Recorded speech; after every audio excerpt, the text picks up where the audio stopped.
Hello, everybody, and welcome back to Critical Moves. It is I, your host, Jack, and today I am joined by the lovely Adam Hello, everyone. and Al, who is in a terrible mood. I am in a terrible mood, but it's fine. It's new year, new me. It's all smiles all around from now on. That's right, new year, new plans, everybody. This is the unapologetically most Critical Moves episode you will ever probably get. This is us. This is a team-focused episode. We're going to be talking about the year that's already happened, the year that we're looking forward to now that it's January. It's now 2026, and we're just going to do a deep dive on ourselves, reflect on the guests that we've had, all the progress we've made over the past year with Critical Moves, and figure out why Al is in such a bad mood. So I'm going to start with you, Adam. How was your 2025? It was good. I joined Critical Moves podcast, first of all. Second of all, I got married. You can feel the order of these things, and this proper order. And the third thing is that, I don't know, I'm healthy. That's good for me. It could be always worse. And you, Jack? Man, 2025, like professionally, probably the best year of my life. Just professionally. Oh my god. Yeah, Oh my I joined God. Critical Moves. I mean, I got to meet people within the industry through Critical Moves that I would have only dreamed of meeting. People whose games I put many, many hours into. I got to intern to games journalism. I mean, man, I could keep going on and on. And then professionally, all of my other projects have just been so rewarding. That's really nice to hear, actually, because sometimes, and if I start going on a long rambling rant, then just tell me to shut up, okay? And I'll take that on the chin. I appreciate that, but it's really nice to hear that there's been some positives because I spend a lot of time behind the scenes trying to keep this rolling forward and make sure that we've got episodes planned and we've got people available to record, and we have a team of 6, and sometimes it's a real struggle to get 3 people in a room for an hour once a week, despite there being 6 of us. So it's actually really nice to see that there's some positives that have come from this as well. So even if I pulled the plug tomorrow, which has been something which I've thought about several times over the last month, I know that there's been some positives. So that's good. I'm pleased about that. I've left you speechless. I'm not going to pull the plug. Jack, I have a question for you, though. Yeah. Because you talked about your professional life, and as far as I can hear in the news and the game industry's sides, it says that the gaming industry is in decline right now. And you are in this industry, am I right? Yeah. It's not in decline. That's bullshit. That's what I heard, at least. Like, okay, maybe in my neighborhood, like in Poland, we have lots of gaming companies, and they are firing people like in every and each one of them. And I wonder, because Jack is like, you are working for this industry, so how it feels 2025 feels in the gaming industry, like. So I'll try to make this concise, but I think this is, first of all, a fantastic question because you're posturing us to be able to talk about something that I think Critical Moves has touched on a lot over the past year with all of our interviews. So certainly a narrative I've been trying to tell across Critical Moves without being the one being interviewed, which is, I mean, Adam's right. I think all across media, people are talking about how the games industry is in decline. Al is also right. It's not really in decline. I think it's one of those things politically, right? Where when you see what the news has to say, the stuff that is in decline are like the big box publishers and developers right now for the industry. But the thing that's absolutely soaring and something that is really helping the industry and something that even like recently the Game Awards and Summer Games Fest, which we've talked about announcements from, they actually themed this year's Summer Games Fest around indie games. So even they're kind of picking up on what it is that's helping the industry. But the way I like to talk about it is the games industry, it's really just like any industry where it has like the big box stores, the supermarkets, which are your EAs, your Ubisofts, your Microsofts, your Sonys. And then you have your in America, we call them brick and mortar, but I suppose in Europe, right, like the appeal is that there are so many brick and mortar stores. Everybody has a family-owned business. Things are just local. They're not fast food chains. They're not what you'd call franchises. Those are your indie developers, your teams of like 6 to 30 that are working on smaller budgets and making like AA and single A indie games.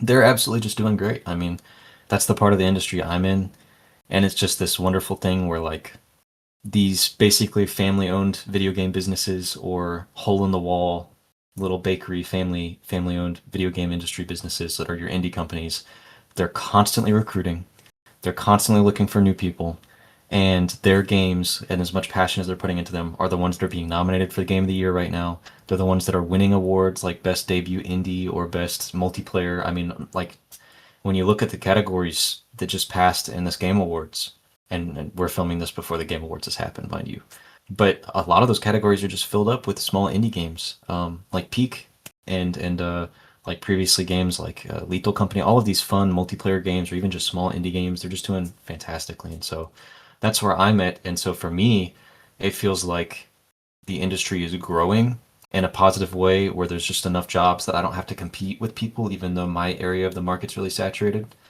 And then also all of these games have the opportunity to succeed and have a fan base. And Critical Moves is kind of on the forefront of like being involved with some of these indie titles. And strategy games is like a really big part of that, because so many strategy games are either your existing big budget franchises that are trying to find their foothold again, or they're indie teams that are coming out with new franchises that we're trying our best to like journalize and spread information about. Yeah, and you touched the interesting subject I wanted to mention. That what I feel that I said many times during this year podcast is that we talked about some game, and I really said, okay, for 20 years there was no game in the series, and right now we have 2 releases. And it occurred in the Heroes franchise, it occurred in, I don't know, in Majesty franchise. Like we got to the point in the industry that if I want to play some new game in a specific genre, I can do it. Like usually there's 1 or 2 out every month or every second month. Like even RTS games. Like to be honest, this year we got more RTS games that we had like for 20 years. And this is a little bit more specific to you, Adam, with your slice of the world, but I think the way that big budget stores are working is kind of like what we're seeing right now in actual franchises and other industries in the world, which is they're having to compartmentalize, or actually, sorry, the opposite of that, they're trying to shed their compartmentalization. They're trying to slim down, cut the fat. And so, like CD Projekt Red has been a driving force in the industry for like something like 2 or 3 decades now, ever since they started porting translations and like localized games to Poland and starting to like form their software market. And then what we're seeing with CD Projekt Red is they've opened up a new studio in the past 5 years in the US to support their other franchise, Cyberpunk. They're coming out with a sequel to Cyberpunk. 2 Witcher games are being released within the next few years, a remake of the first game, and The Witcher 4, which has already been announced. And so that's just Poland. But what they're doing is they're opening up another studio, but they've changed engines, so it's cheaper for them to operate their games. And they don't have to keep on software staff to develop their engine in-house anymore. And just like throughout all of the rest of the world, these big publishers are actually hiring more permanent positions at a slower rate that permanently live inside their studio walls. And they're ending their decades-long pattern of hiring on contract workers for 3 to 6 months and then laying them off after that 3 to 6 month period or when their contract ends, which is why so many games that we've all been playing recently have been so shit, without lack of a better word. I mean, what you just said is more about AAA games, because when it comes to indie games, as you said, for example, about Peak, I played this game and it's extremely good multiplayer games. It's you can feel the budget wasn't there, but in terms of gameplay and an idea and how it plays, man, like I could feel me playing on PlayStation 1 in terms of like the fun I had. So that's interesting. And regarding these genres that we talked, for example, Heroes of Might and Magic was a good example. That Ubisoft tried to make a good Heroes of Might and Magic games for so many years. Recently, they decided to give this franchise to someone else, some indie studio, and suddenly, again, the games became great. we don't. It's not released yet, but as we told, the preview of it was really good. I think this is kind of the issue which you brought up there about in the media. It says that everything's on a downward trajectory, and it's completely untrue. And I think that it comes to something which affects all of gaming, not just strategy gaming. Is that I don't think it's still seen as mainstream as what it is. I think we still have this legacy media attitude to gaming, where you look at if you go to the man on the street and you say what earns more, games or movies, they're going to say movies. You've got Hollywood, this kind of stuff. You've got the box office. But I think it was in 2023, movies made about 25% of what games made, and that was 2 years ago. So games is a growing industry. It continues to grow, continues to go from strength to strength. It's really the place to be for investment, for people who want to make money. And because of that, the only things that people or the media are aware of are Activision, Ubisoft, EA, your household name developers, Square Enix, another one, and all they see is the headlines around they're using AI. I think there was recently I saw a headline said that Square Enix are cutting all of their I think it might be in their quality assurance staff are going to be slashed next year, and they're going to put it in the hands of AI. So all we're seeing is these bad news stories, and it completely the mainstream media completely misses what's actually going on, which is that you've got this real growth market for indie studios who are making great games for massive, massive audiences, and really people are building successful careers out of this. This idea that things are going downhill is fake news, as our best pal Donald Trump would say. You're fake news. You're fake news. That's what it is. It's just fake news. What I would say also is that right now more companies create great games, but at narrower audiences. So because budgets are not so big for the small companies producing games, they can sell, I don't know, 100,000 copies and still will be success for them. There will be enough to pay for the employees and stuff like that. But the game is, 100,000 people is I don't know, maybe that's RTS genre fanatics, and it's enough to keep company going. You know what I mean? Absolutely, yeah, absolutely. I mean, if you use the example of Enhanced Media, which is the company that are making Sanctuary Shattered Sun, they have I think maybe 12 employees, full-time employees that they're paying. They haven't released the game. They haven't released any games at all. And yet they have enough people interested, enough investors come along and saying, we really like what you're doing. We would like to buy a slice of your company, and they're keeping that company going to the point where they haven't launched a Kickstarter yet because they haven't had to. It's going to happen at some point this year. That's just one example, which is known personally to me, of a company which is an indie studio. They can afford to keep a staff of 12, 13 members or whatever it might be, afford to pay them a full-time salary, and release a game which is going to be incredible. I hope. I can keep my fingers crossed. But it's going to appeal to a massive faction, a massive group of players who have been starved of these large-scale RTS games. I mean, if you look at massive studio, if they release a game and it is shit, for want of a better word, Jack, yeah, if they release a game and it's shit, the studio's in real trouble. And this is where you get 300 people being laid off, 600 people being laid off. This is why it hits the headlines. This is why it hits the news. This is why there's this idea, this notion that things are going downhill, because it's the major studios who are losing money because they make a crap game and are having to shed loads and loads of staff. If you've got a small studio, that's never going to hit the media, is it? It's never going to hit the media when they're successful or if they're unsuccessful. So all you see is these horror stories, and it's simply not true. I mean, I think that if you want to get into game development, if you want to get involved in the industry, now is the time to do it, because it's growing.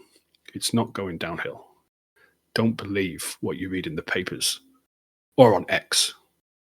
Yeah, and I think a big part of that too, and this is about strategy games. This is actually about the point I was making before about how strategy games aren't being considered mainstream anymore. I think what we're seeing is that strategy games took up such a dominant part of the industry from the like basically mid 90s to like late 2000s, where these franchises were massive. I mean, Age of Empires, we've talked about how significant that was for other developers to even cite as a reason to make the games that they make today. I mean, StarCraft, most of Blizzard's games back in the day were massive. It's what put them on the forefront of being one of the developers to have such massive audiences each year at their conventions, specifically just for their games.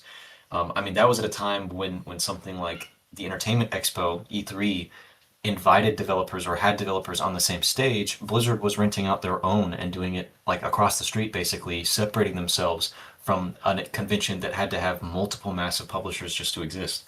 And so when you look at the market cap that they clearly had in the past to where they are now, I think what we're seeing is that in other genres, right, like the first person shooter genre, the competitive shooter genre, you're seeing where massive franchises like Call of Duty that have previously held a record consistently for having like the best selling game each year are suffering at the hands of competitors like Battlefield because of the exact reasons that the strategy devs have come onto our podcast and said there's a lack of innovation.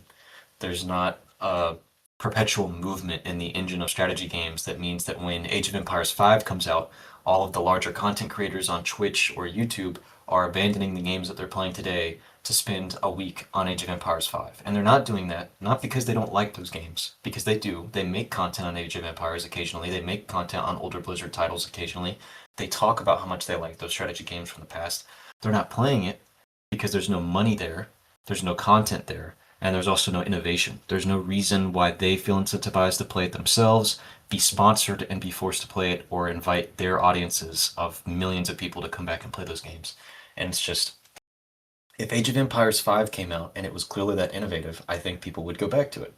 I think there's a reason why Stellaris holds such a massive audience for a strategy game, and we have an in-joke on the podcast where we bring it up every episode, and we're also constantly asking new science fiction strategy games if they can compete with Stellaris, and then none of them do.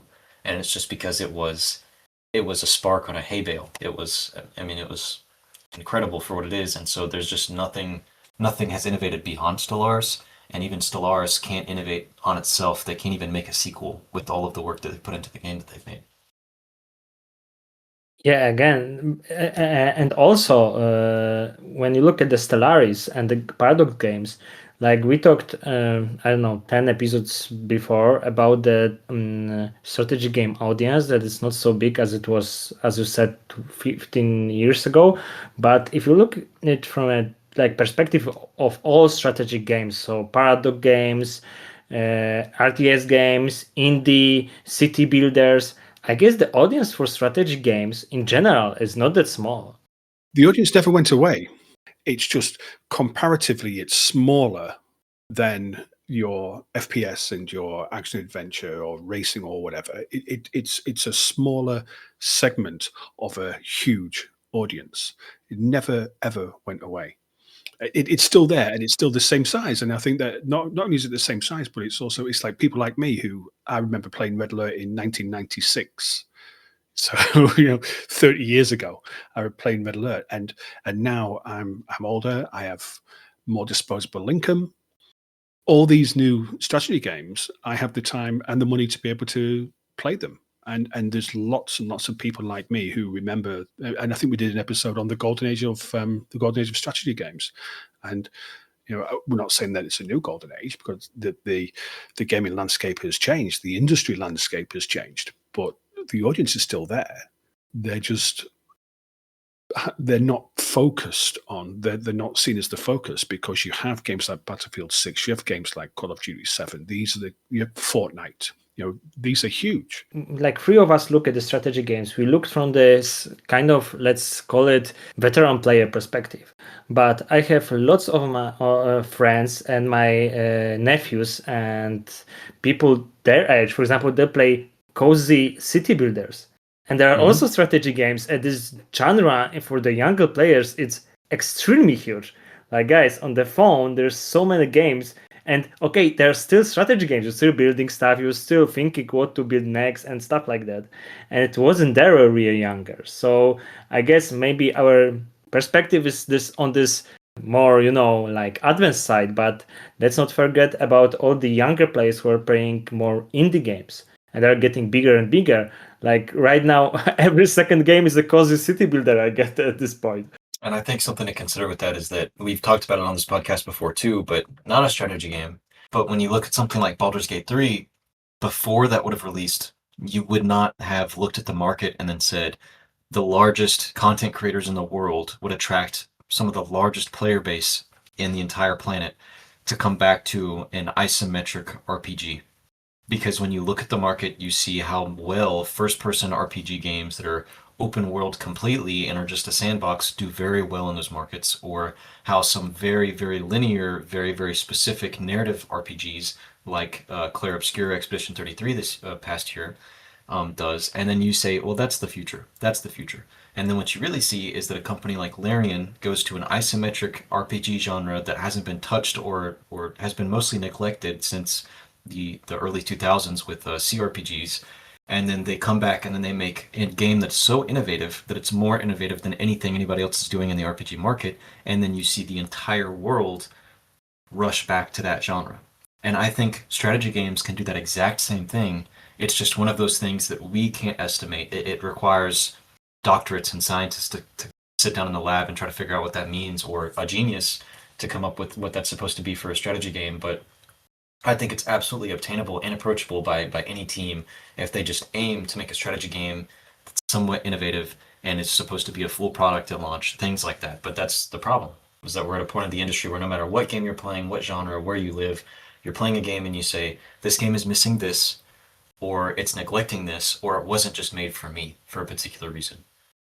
So speaking on all of that, right? I mean, we're talking about the industry at large, and we've been very lucky here at Critical Moves to have interviewed players within this industry. And so I think I'll go first just because I've been lucky enough to have been on most of the episodes this past year about interviewing guests.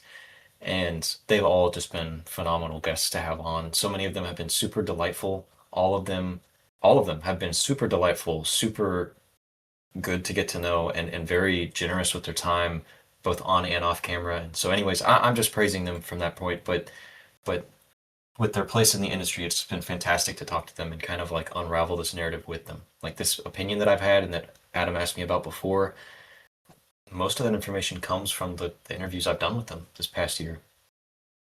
So, Adam, Al, who have been your what have been your experiences and favorite memories of like your favorite guests on the podcast and things like that, just because they were great episodes?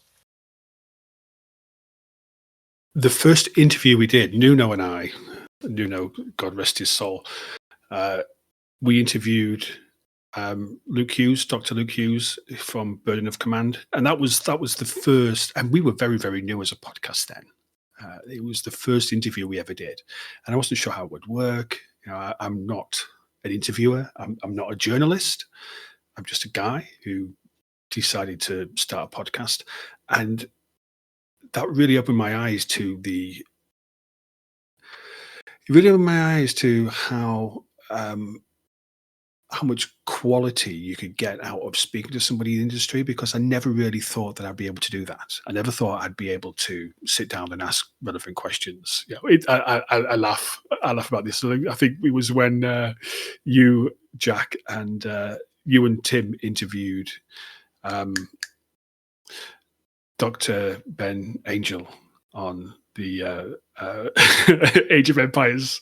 And the first question he asked was, do you like Age of Empires? And I remember editing the episode and I was just laughing at that because I thought it was such a brilliant question to come out with for the guy who's making the games, And yeah, interviewing Luke was a real eye opener for me that we could actually do this properly, and he's such a nice guy, and everybody that we've interviewed or that I've been involved in the interviews with has been such a wonderful person, and it really gives you this kind of like wholesome, feel good sort of energy, because it means that. Because most of the people that we're talking to, they're indie developers. They're keen. They want to come and talk to us, and it kind of dispels this myth that people are bastards, because everyone's just really, really nice. But that was the standout one for me. It was the first one we did, and Luke was always, he said, "Oh, great question, and I was like, this is really good. I'm really enjoying this. But I think one of the ones which really stands out was when we interviewed Brandon Castile for the Tempest Rising episode.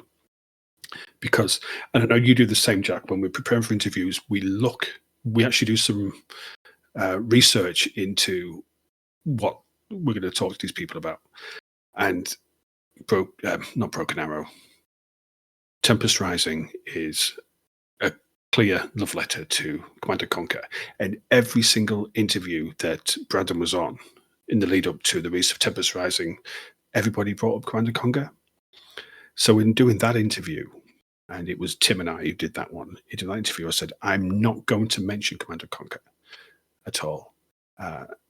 And I think that really made a difference, because I'm sure he's been asked the same question all the time. So, is your game like Command & Conquer? And we just ignored it completely until he brought it up. So, Luke Hughes, and they've all been great. Matt, who's working on Fungal Front, absolutely lovely guy, absolutely great guy. Really loved speaking to him. I'm going to try and get him back this year and give us an update on where Fungal Front is going. But Luke and Brandon are the two that stand out to me. Have you done interviews, Adam? I can't remember. I've done one, and I'm so bad with names. So but I remember this was with the.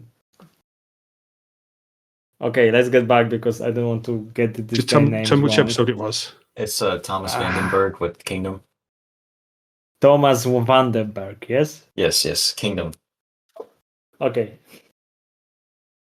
So yeah, I've done one interview with Thomas Vandenberg, the creator of Kingdom series, and it was pretty good. We discussed these Flash games that Jack basically had no idea what we were talking about, because he's like 12 at this point. So, but you see, like, maybe it's not an interview, but one thing that really stuck into my mind is that when we discussed Steam Next Fest, the game, and I'll discuss this game that was kind of like created by AI. There was a Batman that was leading a country. You remember this game, Al, am I right? Brazilian Batman. Yeah. Yeah, Batman. Uh-huh. And it is really funny for me that the creator of this game wrote to us on our Discord. Do you remember that? What was I do? What was the game called? NWO or something like that. New World Order. Yeah, New World Order. Yeah. And I was like, like, our podcast is getting to the point that when we are discussing some AI, maybe not AI generated, let's call it AI supported game. Yes. The artwork like was someone, AI. Yeah, and someone found out that we are talking about it. Like, this is so interesting to me. Mm-hmm. Mm-hmm. I mean, it is. It's kind of crazy, I think, sometimes, because when Nuno and I started this in, I think it was September 2024, when we had this idea. And I didn't really know the guy, and he said, let's start a podcast. I said, you know what, it sounds interesting, let's do it. And I had no idea that we could have been sat with 10 people listening to our episodes, and we're at the point where we have people who have worked for Ubisoft and are making Age of Empires 2 Definitive Edition expansion packs, contacting us to say, I'd like to come on your podcast and be interviewed. And then we've got people, as you say, the guy from Brazilian Batman New World Order, Yes. coming on to Discord to say, I listened to your episode, and we really and we were mean. We were mean. All right. Yeah. We No. okay, we read were honest. basically. We read the Steam description of the game, and there was written "resilient Batman," and there was like this other stuff. And we are honest. Yeah, we were honest, and the fact that he came on and said we really appreciate the feedback. It's like wow, because we were very, very honest. We were mean. We were very honest, and the fact that people are actually, and it was crazy to me. And I know that I've been here since the start, but it's crazy that people are actually taking what we say seriously when it comes to strategy games, and not just listeners, not just the man on the street, not just the customer, not just the gamer, but the developers, the people who are actually making games are listening to what we say. And I'm just like, sometimes it blows my mind, really. And it's just incredible that we were actually at the, and don't get me wrong, we're a long way to go. A long way to go to ever be able to give up our day jobs, but the fact that people are paying attention to what we say and what we put out is great. It's a really good feeling to be able to make something that resonates with people. No, agreed. I mean, one of the things that's been really a highlight for me, we're sitting here talking about the guests for these interviews, and so first of all, getting to meet these people personally, but also letting the anxiety of meeting somebody that you'd want to talk to, right? Because it's like I'm not sitting here saying that like I genuinely am going to have the anxiety of like talking to somebody like this.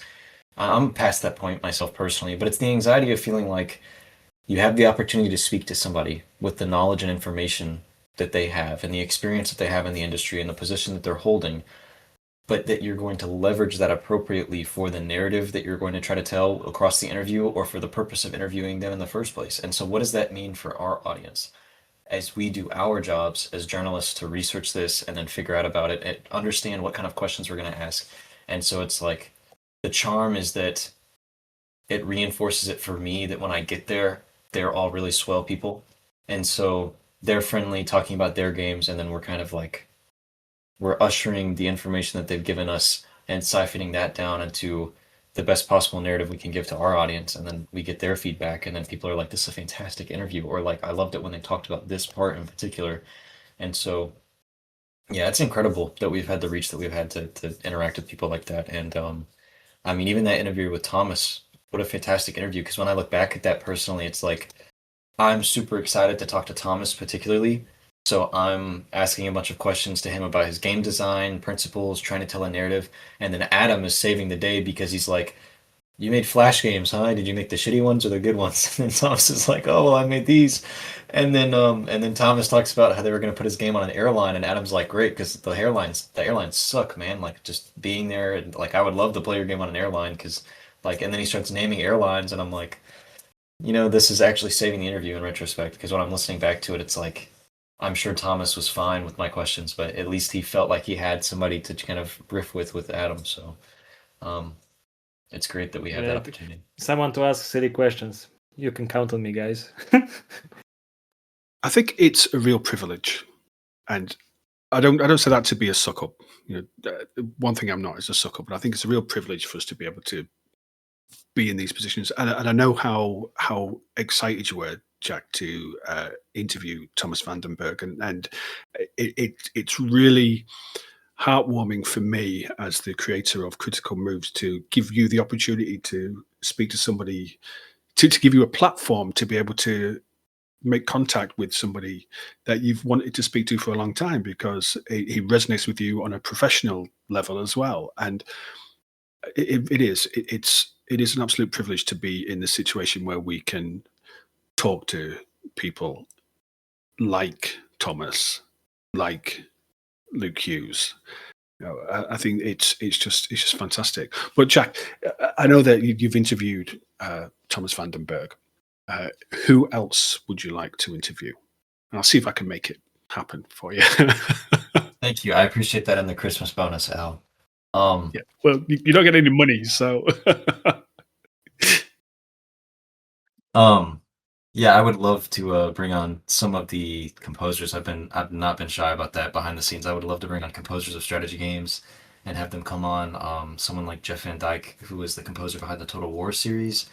He's someone who seems approachable to talk to. I've seen him on other podcasts. I mean, he's got a massive repertoire of work, so I've reached out to him.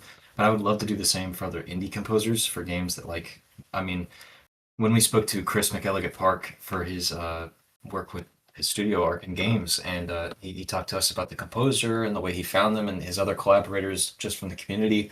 I would love to bring on the people that he mentioned and even his composer for AI War and several of his games. But people who are approachable like that tell more narratives for different aspects of the industry.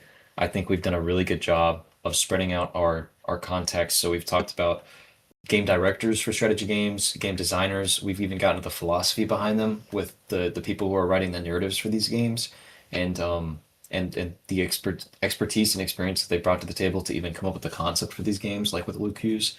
So it'd be fantastic to try to reach other departments at these studios to try to get those people on for sure. Adam, who would you like to interview? Okay, there is this one person, but he hasn't done a strategy game for a while, and he is composer. So I would love if you would make it happen. But I would love to talk to the Borislav Slavov, but it's probably not possible. But I would love to talk to this guy. He's at this point he's like one of the few people I can name in the industry, and it says something. I'll see what I can do. And No Alio, promises. No promises. Me? yeah. Never going to happen. But Chris Taylor. Oh, You're gonna okay. say that. Yeah, that would just be. I could die happy if I could interview Chris Taylor. And maybe I don't know. Maybe it'll happen. You know, I mean, he's very aware of the Sanctuary project, the Sanctuary Shattered Sun. I'm involved with the Sanctuary Shattered Sun project. We're a strategy gaming podcast, so I'm not going to say it's never. That would be a dream for me, but it's possible. I mean, if you are a game developer and you're listening to this and you're thinking, well, do you know what? I'd probably like to go and speak to these idiots about what I'm working on, then contact us. Come to the Discord or drop us an email. You find it on the website. We are an opportunity for developers to speak directly to their audience. Really, you know, I mean, we have 1,500 people a month listening to our episodes. That's 1,500 strategy gamers, not just 1,500 random Joes on the street. It's people who actually want to play strategy games. So if you are making strategy games, you get to talk directly to your audience via us. And we're really, really nice as well. I think we should get Peter Molyneux on. Yeah. Okay. Yeah. I'll drop Pete a message. He's only down the road. And but there's so many big names, and you know, I know this was an opportunity for us to talk about where we are with critical moves and what we've got planned, and I look at the other strategy gaming podcasts out there, you know, 3 Moves Ahead, Explorminate, and I love Explorminate, and I know we did the episode with Explorminate, and it was really, really good to get those guys on, and I speak to Drexy on occasion just to see how he is, and I look at the people that they're interviewing, and I think, well, we could do that as well. And before we interviewed Luke Hughes, if you said to me, you're going to interview Chris Taylor, I'd be like, no way, because I would just sit there in stunned silence, not know what to say. But I think that we now have experience, and that's kind of weird.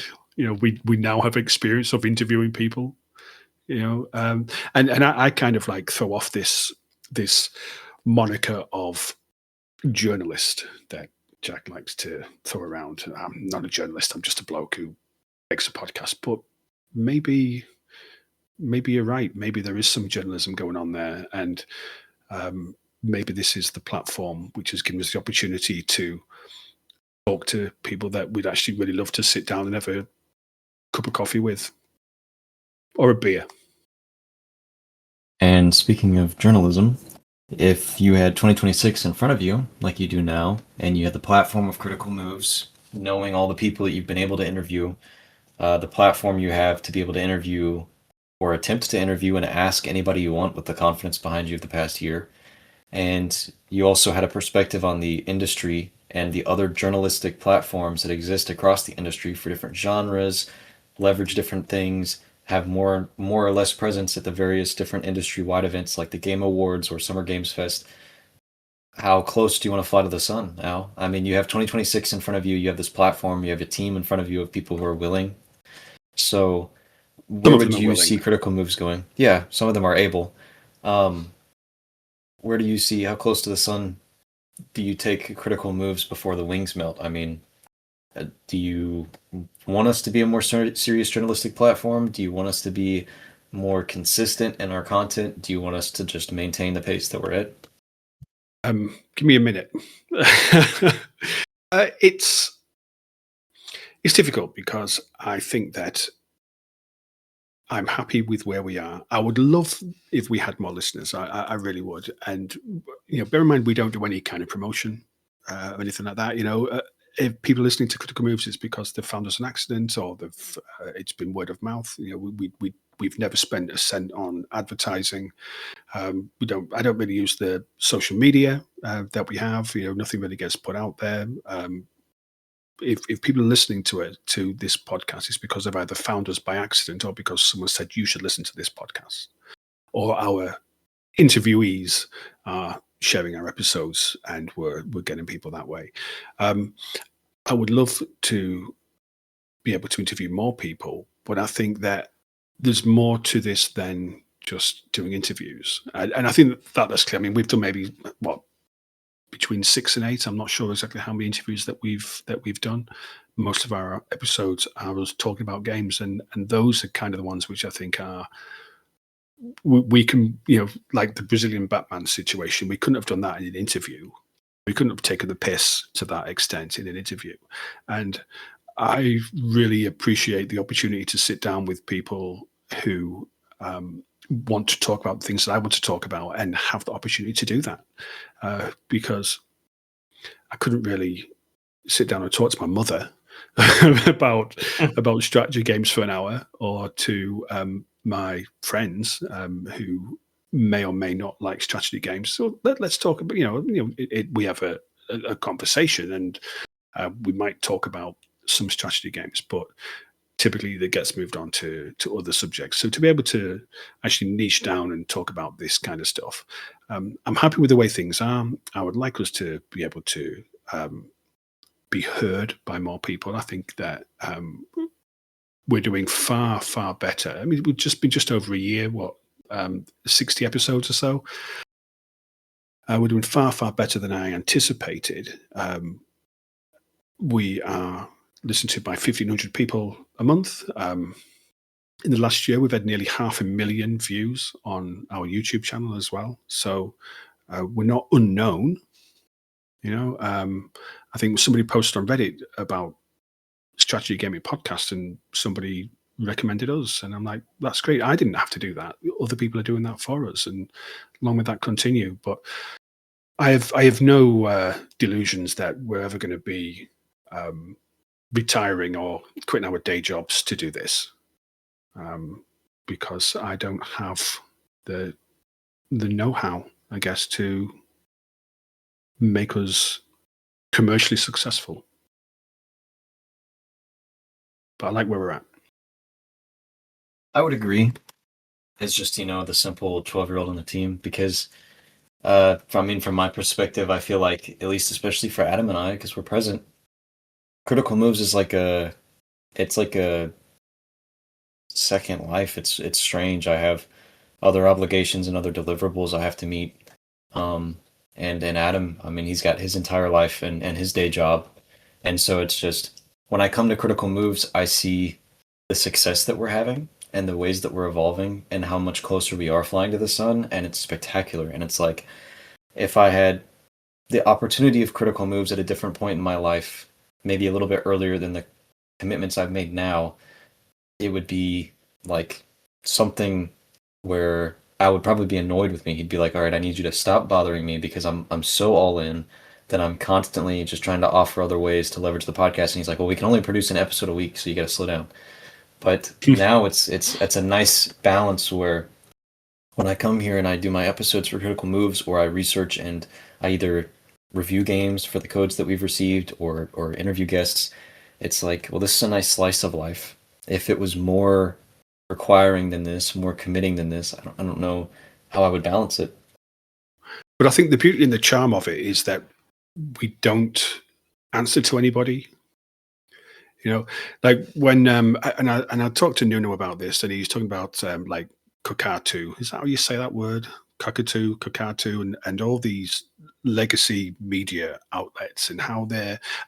And I think we talked about this on another episode. I'd have to find it but somebody gave a game 100% score, and then started their review with "There are problems with this game," and I'm like, how do you sleep at night, give me something 100%, and say there are problems? Because that clearly means it's not 100%, and we are not beholden to publishers, to developers, to shareholders. You know, you guys are volunteers. You're coming, you do this for free, and I absolutely appreciate it. And not just you, but also Sid and Joe and Tim. You know, we do this for the fun of it, and I love that it's a platform where if we think something's shit, we'll say that it's shit. You know, I mean, I can't remember what game it was, and even if I did, I probably wouldn't say it. But we were given keys and an opportunity to review a game, and chose not to because it was poor. And I thought, it isn't a case of we have to do the episode and we have to lie about a game being good. It was terrible, and I thought rather than do an episode which would just be us absolutely trashing a game, which wouldn't be pleasant for anybody involved, we just you know what, we just won't bother. We just won't cover it, and we have that luxury because we're not beholden to anybody. If we think something's great, we'll say it's great. If something's terrible, then we'll either say it's terrible or we'll just ignore it because we can do that. And I wouldn't like to change that situation. I wouldn't ever like to be in a situation where, oh, well, you know, someone's paying to come and be on our podcast, and therefore we've got to kind of toe the party line. You know, I think that podcasts are great because they're independent and they're raw and they're authentic. And I think that we are raw and we are authentic, and we're unprofessional occasionally, most of the time, I guess. But I really like that about the setup that we have here, because we can just be dead honest about stuff. If we don't like it, we say we don't like it, and we're not going to get sacked because it's not a job. So I'd never want to change that. I'd never want to move away from that honest, raw authenticity. So if we do get bigger, I'm not going to move away from those base principles, which I think we established very, very early on. You know, I mean, you mentioned the guy from Total War. We have not been kind to Creative Assembly, or certainly I haven't, with the critical news episodes that we've done.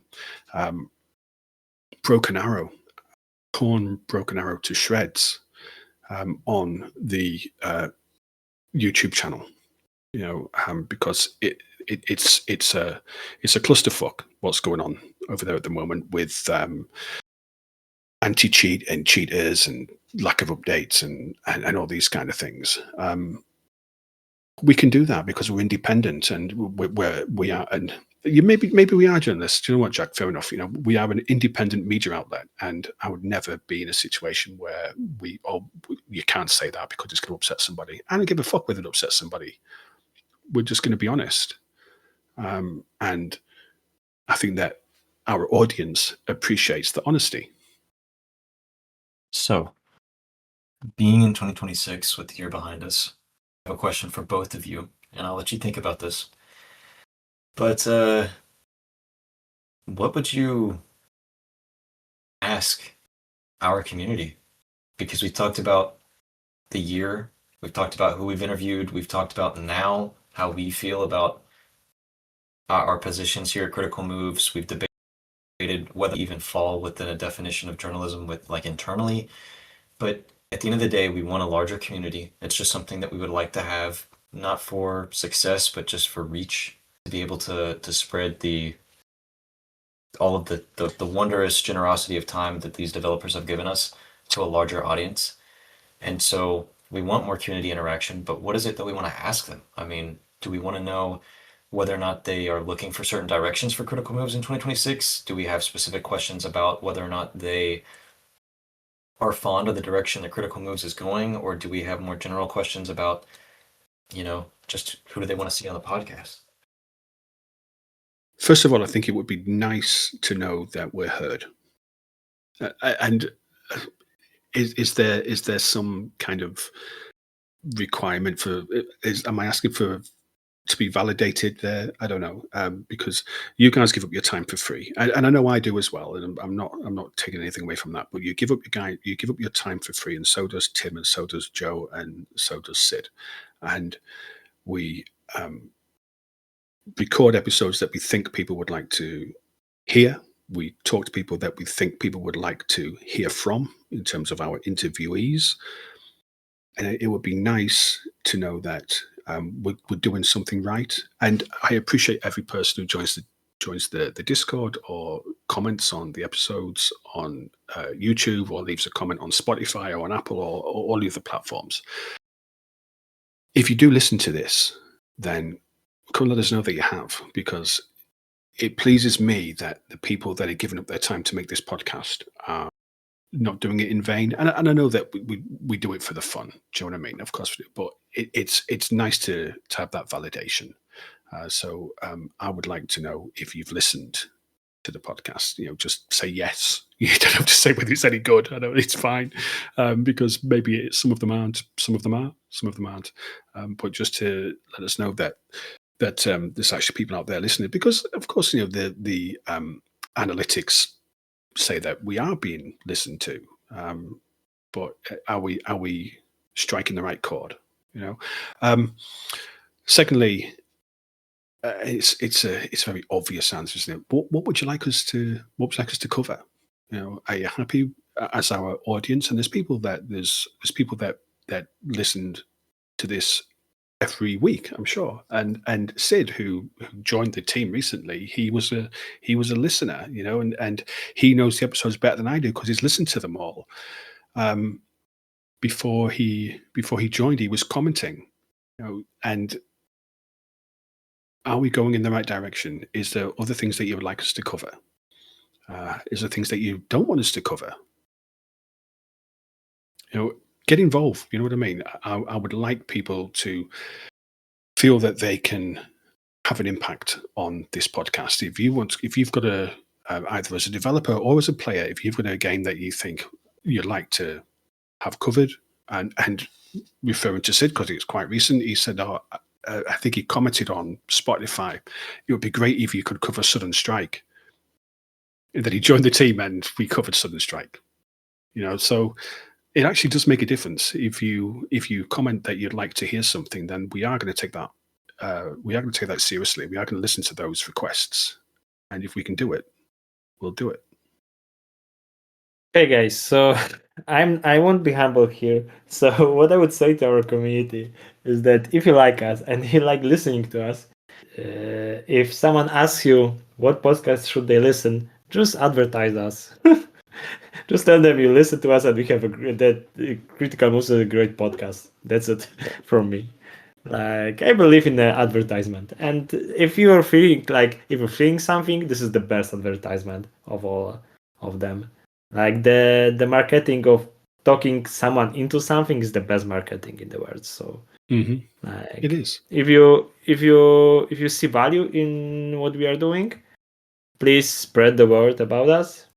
And I guess that's me. That's what I would feel that's the thing that I would ask our community to do if they can do. And that's it.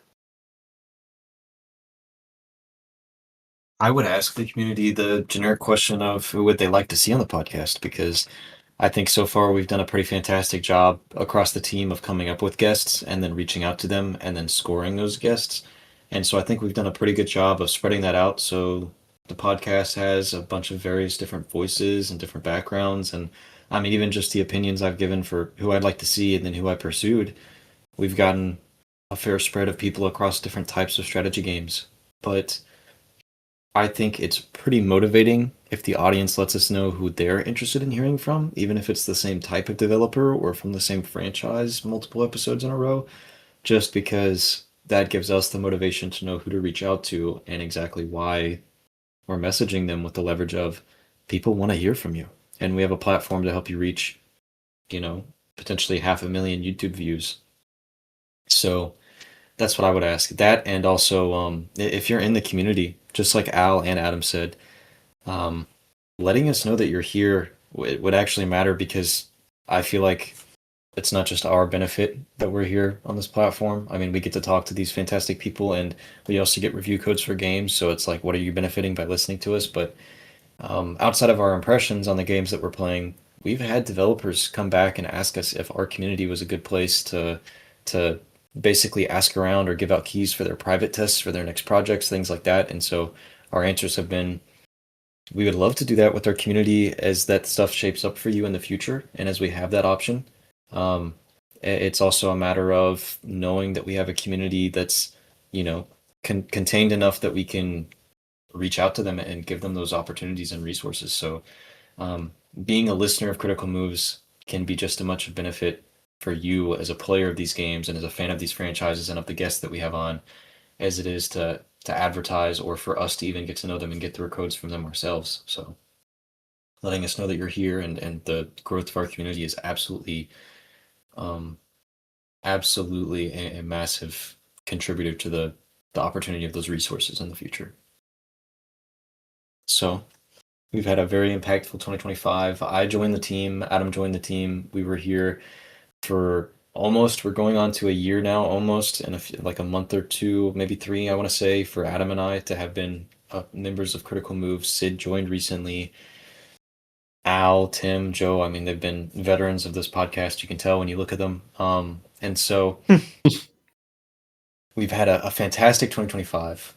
I know professionally we were singing our own praises earlier in this episode. So thanks everybody for listening for this long. But Al, Adam, is there anything else that you want to say about the year that we've had or the direction that we're going in 2026?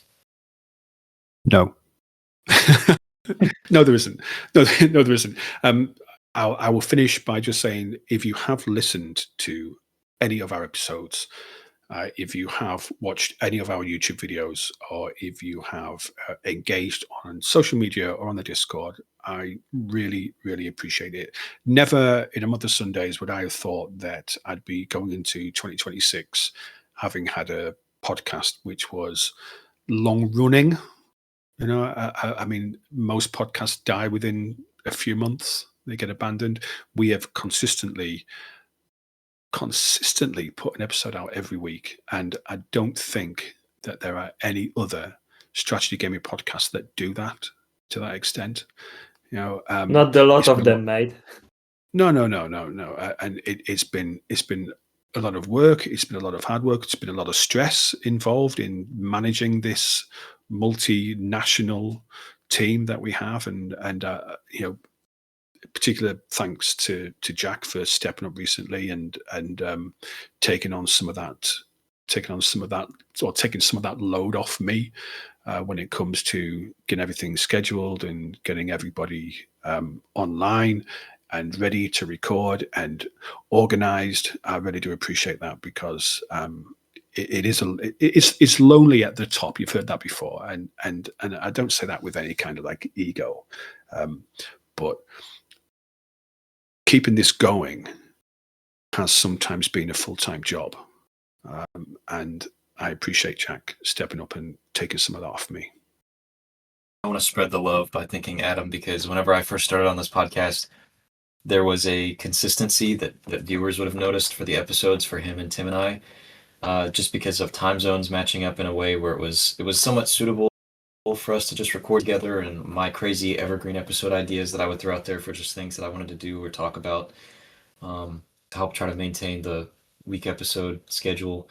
And so, it was a real pleasure to get to know Tim and Adam at that time, being the ones that I would consistently be on episodes for, and getting to know both of them was, like I said, first of all, it was a pleasure too, and second of all, it was like we were able to just click on so many different ideas and the things that we talked about. And so I just feel like, especially with Adam here, it was a situation of like, over time we're supposed to build a rapport with each other and get to know each other pretty well, so that these episodes get less awkward, and so the viewers feel that connection. And so now it's like, show up to Steam Next Fest and Adam and are like, man, these games are shit, am I right? And then we're like high-fiving off camera. So Yeah, that's exactly what happened.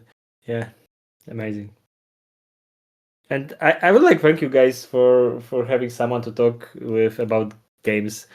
As we talked during my first episode, I joined here because my girlfriend hates me talking about video games. My wife. Sorry. So right now, I can blabber in here, and you need to listen to it. So I'm grateful for it. I'm pleased. So yeah, let's thank Al for these Christmas bonuses, and we will wish everyone. I hope everybody had a fantastic holiday season at the end of 2025. Thank you so much for tuning back in and listening to Critical Moves still in 2026. It's going to be our New Year's resolution to keep up that once a week schedule. Letting us know you're here is a big deal, because we've had so many conversations in the past about trying to grow the content on Critical Moves, whether that just meant Patreon or however that was, but it's just not an option for us to want to pursue those things or invest time in them. Not because we feel like we're getting nothing back out, but just because, we're a multinational collective of people just trying to talk about strategy games and fly a little too close to the sun when it comes to journalism. So knowing that people are there, knowing that our videos are out there, that our audience is growing, incentivizes us to double down and prioritize the opportunities to grow our content and improve our structure for the episodes that we're releasing. So thank you so much for everybody who's been listening. Thank you for tuning in for 2026. Tell people to come listen to Critical Moves. It's been a pleasure to sit in front of a camera and talk to everybody for the past year. So thank you. We will talk to you more in 2026. Have a fantastic rest of your day for listening. Thank you, everybody. Bye.